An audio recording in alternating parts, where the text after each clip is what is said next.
Hi, good evening. My name is Paula Silverman. I actually am on the board at HopeWell, and I also volunteer with outreach and engagement. And so part of that outreach and engagement committee was talking about speakers that people want.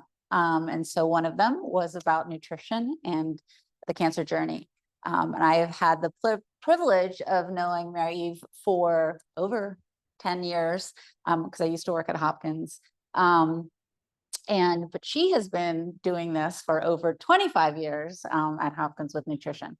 I joked around earlier that anytime I hear a friend say they need, they should be having turmeric, I'm like, yes, but you need to have pepper with your turmeric. And that is from Mary. These things stick with you. So I hope you find tonight informative, and please feel free to ask questions. And this will be taped so that it can be referred to later on the HopeWell YouTube channel. So I will turn it over. You need that. Thank you. You're welcome. I'm going to put this back on. Okay. Yep. So I'm Mary Eve. I'm a registered licensed dietitian nutritionist. I used to not tell people how long I've been a dietitian, but now I'm thinking I should be powerful in that. So I'll be celebrating 40 years as a dietitian next year. And as Paula said, for the last 25 years, I've been doing oncology. So I also hold a board certification in oncology nutrition through the Academy of Nutrition and Dietetics.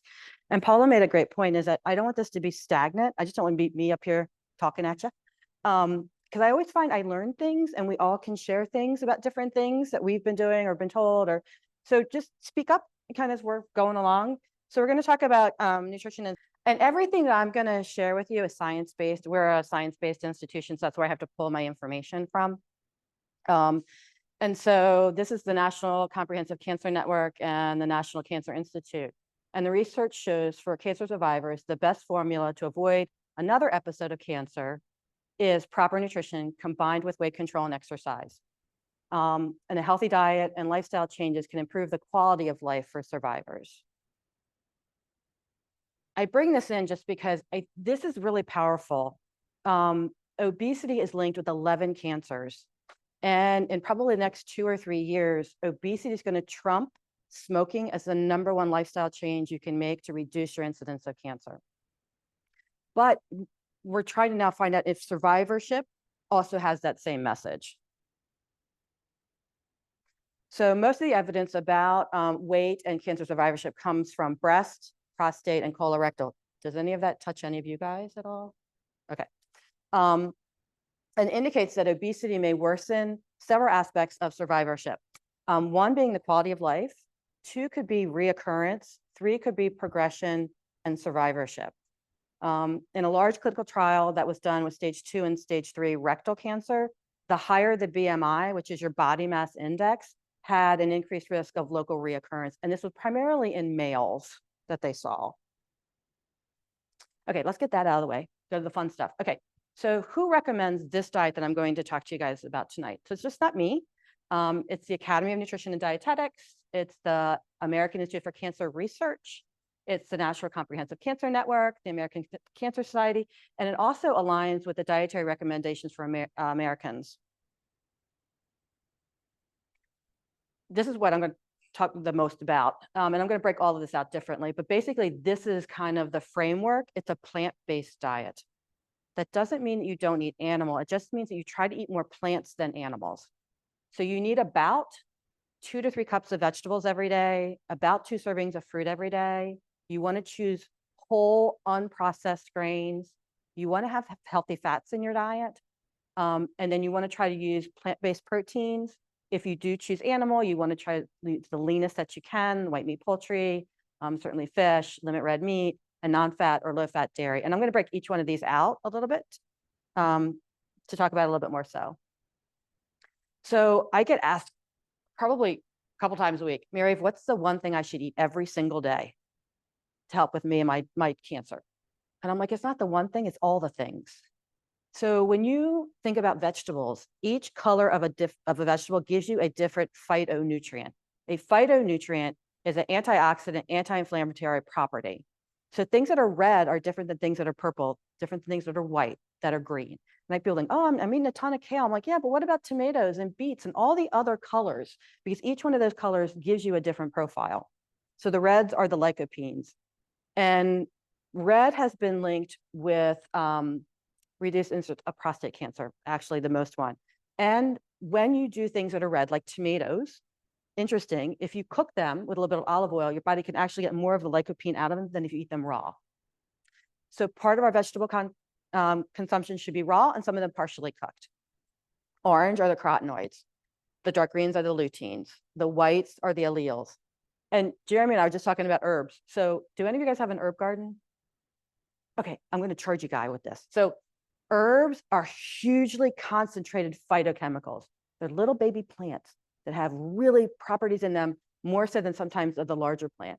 And herbs are like weeds. You need a sunny spot or a grow lamp, which Jeremy has and I have. You can have them in the summertime, but you can also grow them inside if you have a sunny window or a grow lamp. They're really easy to grow and not only flavorful, but provide health properties to them. So I talked about tomatoes, watermelon, red peppers, raspberries, pomegranate, red onion, orange and yellow, carrot, we're coming into pumpkin season. And you guys use pumpkin? Yeah. Of course, sweet potatoes, the citrus, mangoes, blue, purple, figs, purple cabbage, blueberries, blackberries, eggplant. So the other thing that I think is really important is how do I do this? And that's what I wanted to bring you guys some ideas about how to do this. Like I can tell you how to, this is what you need to do, but how do I incorporate that into what I'm doing? So I have a couple of suggestions and ideas that can make this easier. Roast and grill like a large amount of vegetables a couple times a week, and then you can package them in the fridge. So, and then when you're looking at that tray, you want like 3 or 4 different colors. So I just said like orange, red, purple, white, dark green. Could be carrot, tomato, beets, leek, and broccoli, or parsnips. Anybody eat parsnips? They're delicious. Jeremy's like, yeah, they're awesome. They're sweet like a carrot. Red cabbage, Brussels sprouts, cauliflower. So I can roast these up, put them in my fridge, and I can pull them out and add them to eggs. Maybe it's a frittata. Maybe it's an omelet. Maybe it's a quiche. I can add them to a sandwich. So maybe I have, sourdough bread and I've got some hummus on it, and I've got some roasted tomatoes and red peppers added to a sweet potato. Snack on them. So today, does anybody eat okra? Okra. Okay. Do you ever roast it? Oh, so it's delicious. I know you're thinking slimy, but roasting it. So, oh my God, it's awesome. So I roasted a bunch of okra today with garlic and some cracked black pepper. And that was my snack. And my husband walked by and he's like, that's gross. I just kept walking. I'm like, try it. It's really, really good, really good. So snacking on them is a great idea. Add them to a salad. So I'm having a salad. Can I throw some roasted vegetables on top of them? You can also then blend them into a soup pretty easily after they're roasted. Okay, the eat in season. So when we are eating something that's not in our area, it's grown in another part of the world. And as soon as something is harvested, it starts to lose its nutrition. So if I'm eating strawberries that are coming from, South America or something, it's harvested, it gets on some kind of transportation to come to my house. But if you eat in season, you're eating closer, you're going to have more nutrient profile in them. Use your freezer section. So what I just said is when something is harvested, right, it starts to lose nutrition, and then it sits in my grocery store for I don't know how long.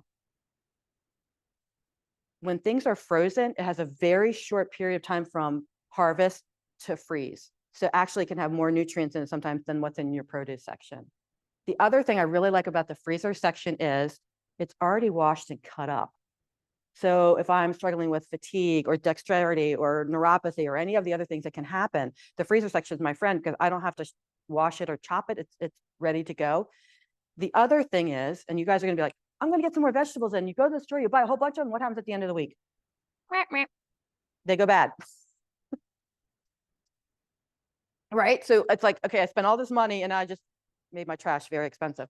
So you can actually use the freezer section in buying your own produce and then freezing it. So like berries are, spring, summer, every time I have berries and I've got abundance of them, I just throw them in a freezer bag, right? Throw them in the freezer. Herbs can be frozen really well too. You don't have to do anything people dry them, but I just throw them in the freezer and take them out. So use your freezer section either in your grocery store or your own. I love pickling things. Does anybody pickle anything? So do you do a refrigerator pickle or do you like do the?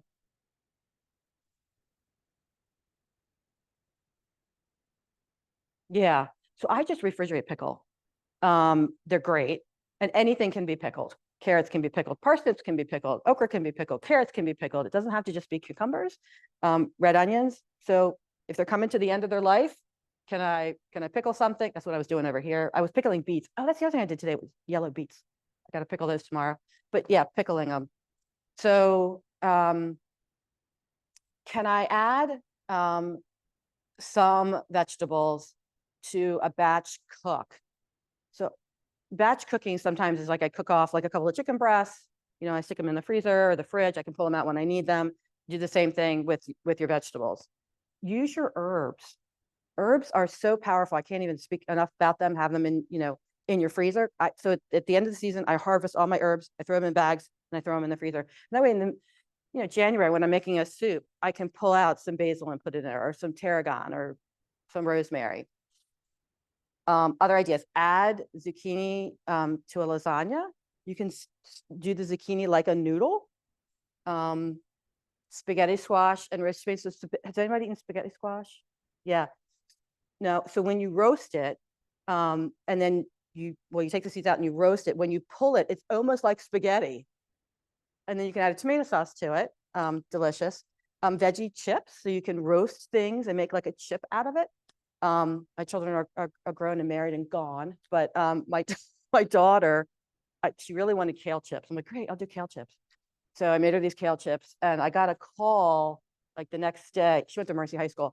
Mrs. Brown, don't ever send Anna with kale chips ever again. The school smelled terrible. I'm like, okay, sorry about that. Yep, making a salsa out of something. Okay, more. Bake with them. Can I make a carrot muffin? Can I make a zucchini bread? Can I make a pumpkin bread? Add them to sauces. Can I add mushrooms or greens or asparagus or pumpkin is really nice. It gives it a velvety kind of texture. I always put pumpkin in my chili. It just really gives a nice texture to it. So greens are great to add to things. And again, you can buy frozen chopped up kale and different kinds of greens. I bought pak choi at my farmer's market. And so last night we were having a dish and my kids going, what is the green thing in here? I said, it's don't worry about it. It's delicious. So adding greens to things, I think is a great idea. Can I blend? Can I make a pesto? Can I make a soup? Can I make fries out of things? Parsnips, carrots, green beans, zucchini. I'm notorious for adding a salad on top of pizza. Can I put arugula on top of a pizza or mixed greens or spinach? Any other, I guess, ideas you guys have about vegetables that you find have been helpful? Yeah, yeah.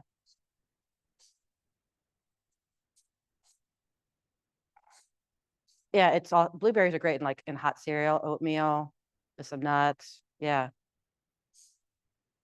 Yep. Love it. Love it. Love it. Love it. There's something else that you just kind of said, and Jeremy and I are actually talking about. Microgreens are really super easy to grow. Again, all you need is a sunny spot. In the wintertime, I just have a grow light. I have a pan, sprinkle some seeds in. I get several harvests off of them. You go to the grocery store, they're between $7 and $9. You can buy a pack of seeds for $1.99. And they're really super duper easy. Pack them into a salad, put them on a sandwich. Love them. Microgreens. So so what I do is I get a lettuce mix, and microgreens are just the beginning of that plant growth. So you can get a lettuce mix, you can get radishes, you can get any seed. And so it's just the beginning growth of it, and you just harvest it and then use it. Yeah, they're fantastic. Fantastic. Yeah, go ahead.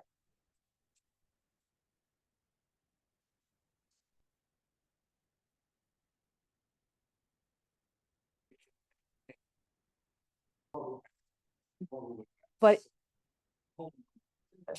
you got it.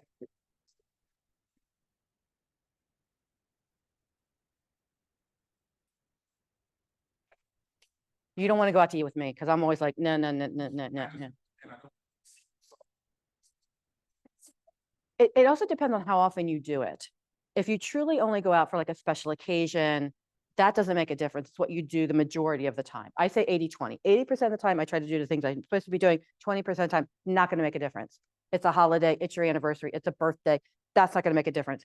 But if you have a lifestyle where you go out quite often, then what I usually tell people to do is can I get either a really good soup or a really good salad or both?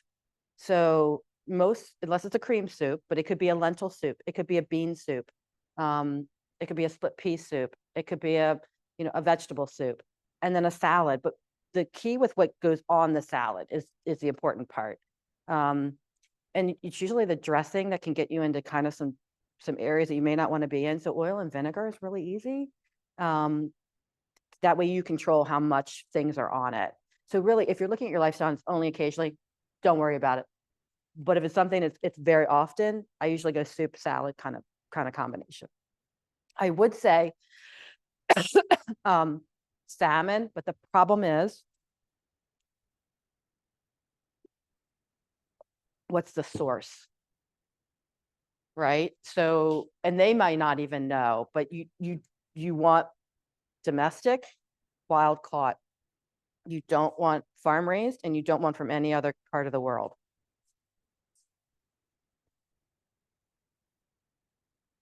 Yeah, yeah.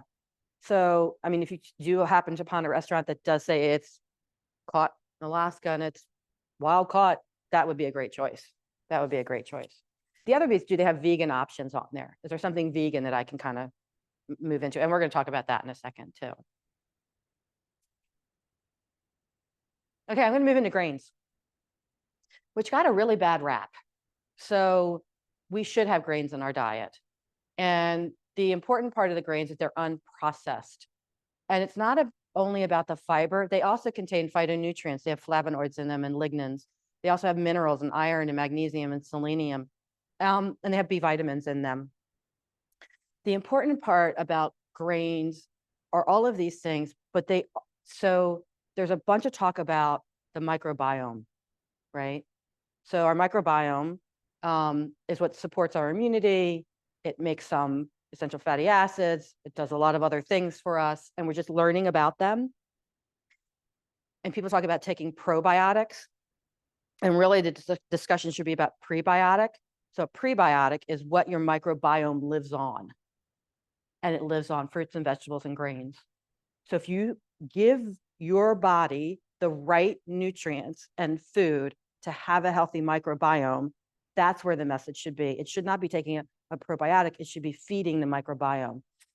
There's really, really interesting studies that are coming out. So I don't know if you guys have learned about this, but more and more younger people are having gut cancers. We're seeing more colon cancer, more rectal cancer, more gastric cancer. And the studies are being done on the strains of the microbiome. And they're finding that there is a certain strain of microbiome that is not cancer friendly. And they're doing research in different groups about these young adults in their 20s and 30s who are having these diseases we normally would not see until 60s and 70s. It's because they didn't have a healthy microbiome growing up. They didn't eat much fruits or vegetables. So their strains are very different. Your strain is unique to yourself. People who live in similar households tend to have similar strains. But eating the foods to feed a healthy microbiome really should be the message. And I'm hoping that's going to get out there. And that's grains and fruits and vegetables.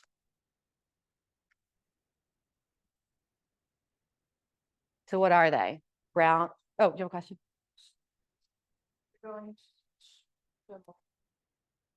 And improve that biome. Do you have a sense of the length of time it really takes to make that happen? I don't know that particular answer. The other thing is I tell people that's a really good point. Okay. I tell people make small steps. Don't go from here to here because you may not feel good. Like, for example, let's say I'm not eating much vegetables right now. Let me try to get 2 servings of vegetables every day. Stay with that for a bit and then go, okay, I'm really eating like bagels every morning. Let me try some oatmeal. Then do that. Like slowly move yourself. So I went to a conference, this has been a couple of years ago, and it was all about the microbiome. And the researcher that was there had worked with a population of indigenous people in Africa, and they were nomad people. And the majority of what these people ate were like really hard to digest plants. Like that's basically what they ate: seeds, nuts, and these really, really woody plants that I don't think I could eat that. They did a study with them, and they took most of their indigenous stuff out, and they gave them more like processy kind of things. I want to say in a short period of time, their microbiome changed.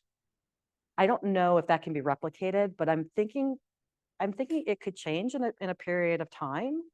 I don't know what the time would be. Yeah, it's fascinating, really is. Okay, brown rice, wild rice, corn, oatmeal, quinoa, whole rye, whole wheat. Those are all examples of whole grain. So a grain has a hull and a bran on it. The processing of it removes that hull and that bran part of it.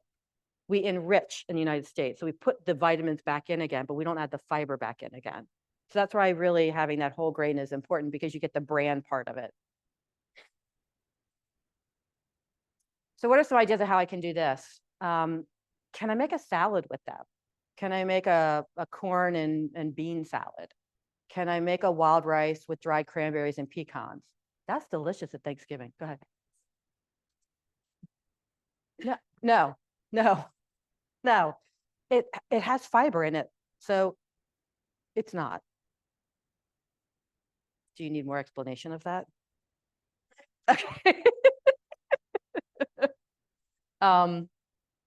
Quinoa, cucumber, red pepper, red onion, chickpea. Can I sub out something for something? So let's say I bake or I make something. Can I have half whole wheat and half regular flour?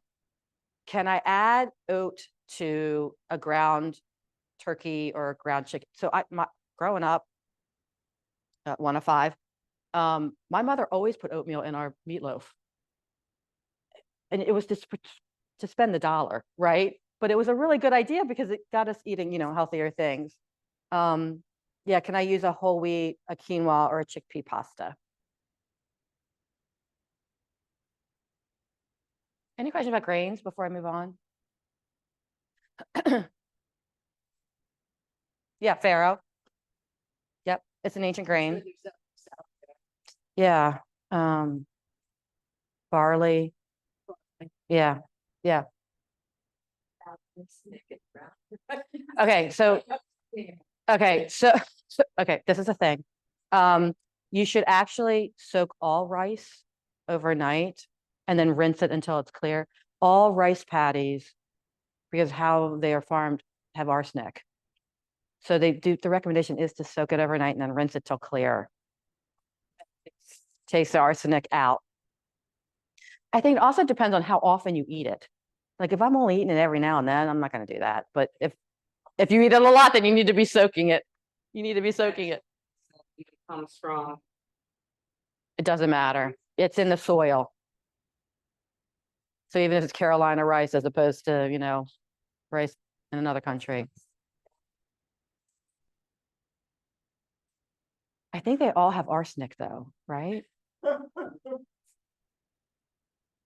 I think it's because it's a soil thing. Okay, so we need fat in our diet. And we need healthy fats in our diet. So nuts, healthy fat, but they also contain protein, vitamins, minerals, fiber, and omega-3s. So there are 2 different types of fat. There's omega-3 and omega-6. Omega-3 is the anti-inflammatory, and that's really what most of us need to work on getting more of. We get a lot of 6s in our diet, not as many 3s. Seeds, also protein, vitamins, minerals, fibers, and omega-3s. Vegetable oil, canola oil, olive oil, flax, grapeseed, walnut, and then avocados. So olive oil, we know the health properties of olive oil. The key with olive oil is you don't want to use it in a high heat. It denatures. So it's not to be something that you should be deep frying things in or frying a lot in. And if you see smoke or rippling, that actually can be a carcinogen. So olive oil really should be a topper at the end. Do you see a lot of smoke and rippling? You want to use avocado oil or grapeseed oil or some other high heat oil to really cook that way in. And then olive oil should be a topper.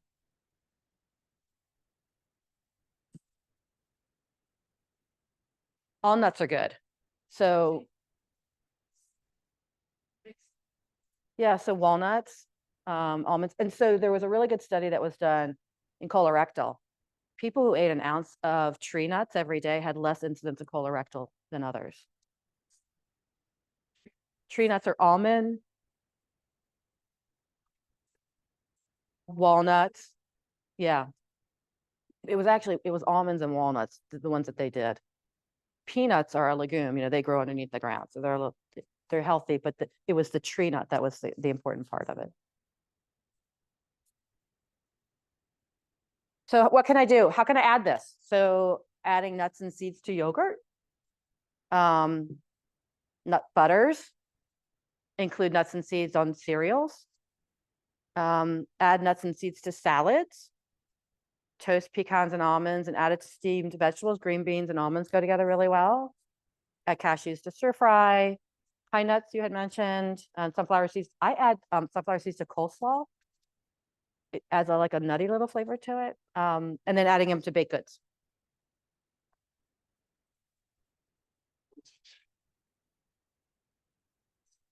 Yeah. Yep. Yep. Yep. So you made a really good point. So if you are going to buy a nut butter, the ingredient should be whatever that nut is. There shouldn't be anything after that. And then you want to store it in the refrigerator upside down. So it'll separate. Some of them will separate. The oil gets to the top. If you store it upside down, it's an easier spread. And it should be in the fridge. Yeah, so making your own nut butters. So do you have a Vitamix? Do you have a Vitamix blender? I still have. Okay.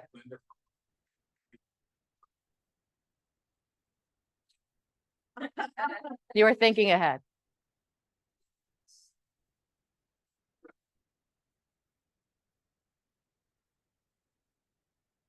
Yeah. So when I was in college and I almost failed food science because it's hard. It's like really hard. And my professor was like, you all should store your peanut butter in the refrigerator. We're all like, oh, why are we doing that? It's because it has a volatile oil and it can go rancid and you wouldn't know it until it's like really rancid. And then it smells like paint thinner, but nut butter should be in the fridge. I would do it upside down if you're doing like the all natural because they're going to split. The oil is going to split from the nut butter part of it.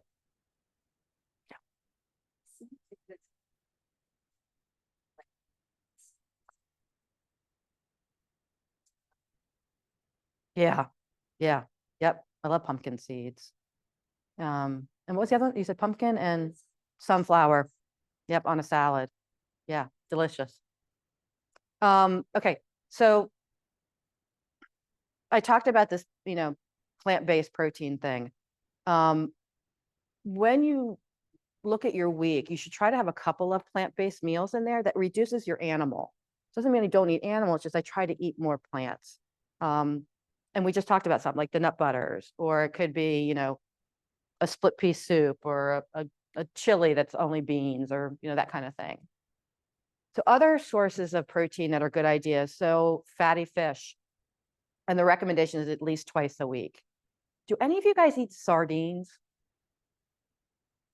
I want to start eating them. Like I really do.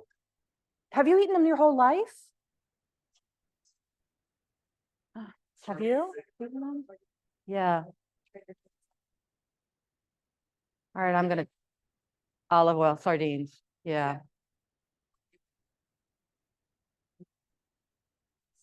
I would think the olive oil would be fine. Yeah. So we talked about salmon, should be wild caught. White meat poultry would be the other option. And then you want to limit, this sounds like a lot, but limit red meat to 18 ounces a week.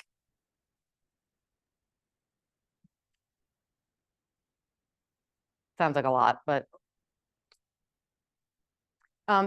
so we do want dairy in our diet, and I'm going to talk about a couple other things with dairy, but we want to try to do as low fat or as non-fat as possible.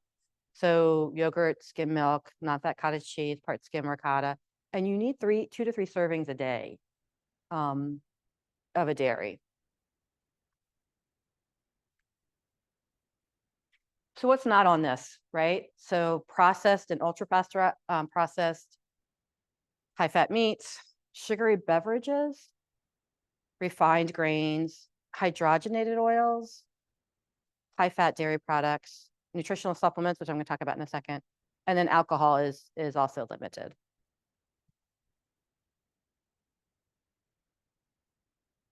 So I get also asked this question a lot, it's like, what supplements should I be taking? And really, there is no recommendation for supplementation for survivorship. You really want to try to get, your nutrition through whole foods. So there's no study that's linking supplementation to cure cancer or to prevent cancer. But we all should be mindful of these two things, vitamin D and calcium. So vitamin D does have a somewhat correlation with colorectal cancer. So our bodies make vitamin D from the sun. That's really how we do it. It's not in a food source. That's not how we're made. But we're told to wear sunscreen or stay out of the sun. It's predicted 75 to 80% of population is vitamin D deficient, more so in dark-skinned people. You really want to get your vitamin D level checked. The other crazy thing about vitamin D, and we've been waiting for a long time for science to tell us, the recommendation is a blood level of 30 to 100. That's bananas. They found below 30 was a bone disorder called rickets. Above 100 was a toxicity. We think it should be in the medium of the road, about 50 to 60. And vitamin D supplementation through pill, totally safe.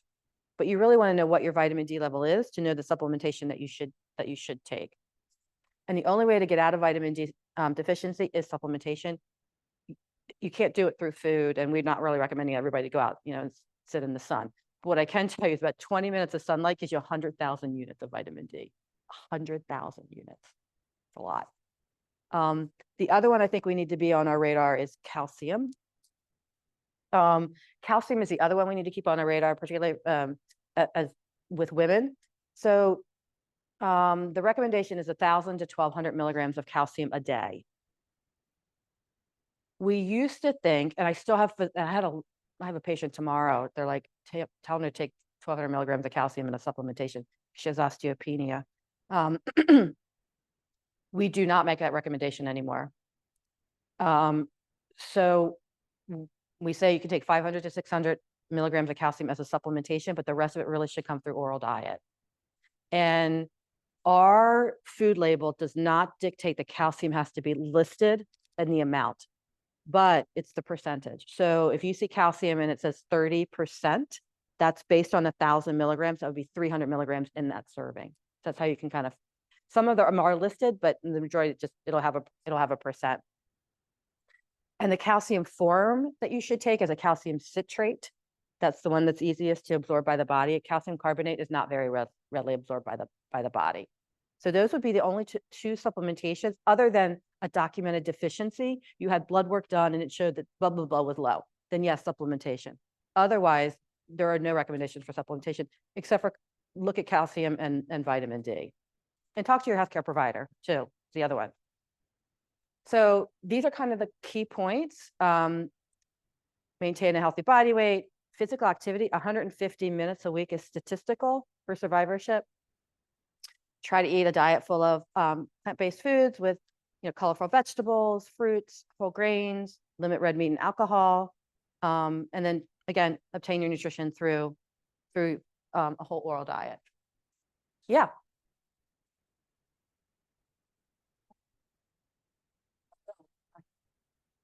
I have to gain weight.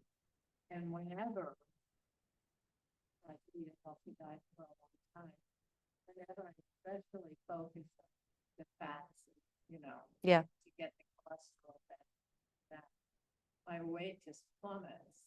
And now the cancer problem, I lost weight and I'm having a hard time adding weight. Mm-hmm. So. Mm-hmm. Do you have any suggestions? I mean, it may be amount of food. Mm-hmm. Mm-hmm. Is there anything else if you're limiting, fats? I don't know, sugar and all of the things that come with that. So you could totally work in healthy fats. They're very lipid friendly. Yeah. This is a good, Olive oil. yeah. So partnering with an oncology dietitian can really be a good thing if you can find maybe through wherever you're being treated or so, because it's an individual approach. It's a nutrition assessment and nutrition care plan that puts together based on all your particulars. So that would really be your best.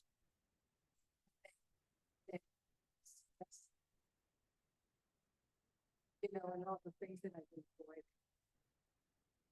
these years. Mhm. But I find if I do eat the cookie, and I'm talking one or two, I see the weight go up a little. I'll eat a little. So, but I'm being very careful. But not all cookies are the same. So can I have an oatmeal raisin pecan cookie? Okay. Can I have, a carrot muffin? I mean, there's, yeah, banana bread. There's a crisp. There's lots of things that you can do that incorporate whole foods, even in that area. I make a killer rhubarb strawberry crisp. It has oatmeal and cinnamon, and there's all degrees of things. There's a great website. So I had mentioned the American Institute for Cancer Research, AICR.org. They are the leading experts on nutrition and cancer. They have great recipes and really great information. So AICR.org. It's a great resource for you. AICR. Because the nutrition did have.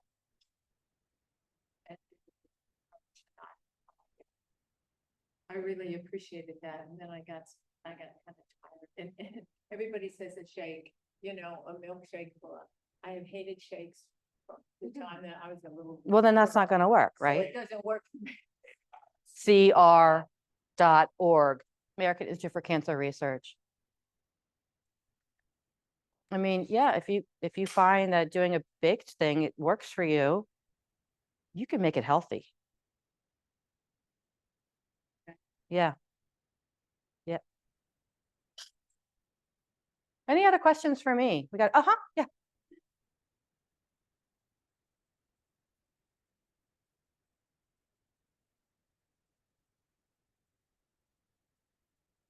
So we do at Hopkins, if you have a Hopkins provider.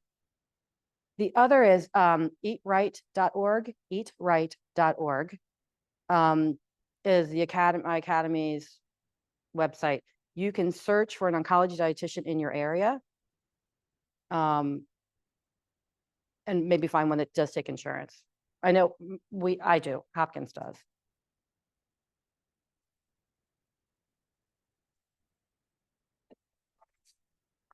EATRIGHT, Eat Right. Which I think is kind of a funny name, Eat Right, huh? Yeah, that's the only problem. They don't pay for eatright.org. They only pay for renal disease and diabetes. They don't pay for cancer.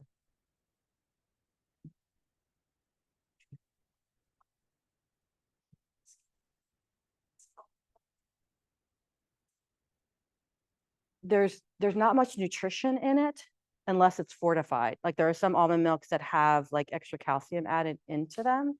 Do you choose an alternative milk because of digestion or because like what's your thought?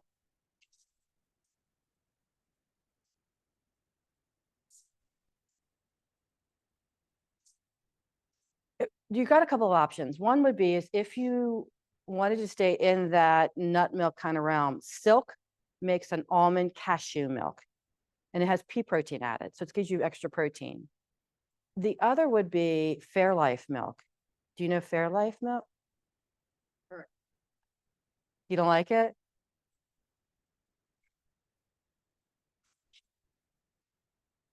It's actually, it's low sugar. So the Fairlife milk is ultra pasteurized and the processing of that removes the milk sugar so that it's lactose free, but it's 13 grams of protein per cup. It only has 6 grams of sugar in it. So that's their milk. They also have like their nutrition drinks. So yeah. So your two options I think would be is if you want to get more nutrition would be just the Silk almond cashew or the Fairlife. Either one of those would be good options. You could, yeah. Looking at the almond milk just to make sure it's calcium fortified is probably the key. Or if you're struggling with protein, it doesn't have any protein in it. So it depends on what you're looking to kind of move into. Yeah, good. Anything else for me? Okay, did you learn something? Okay, good. Here's your peanut butter upside down. If that's all I got you to do, then there.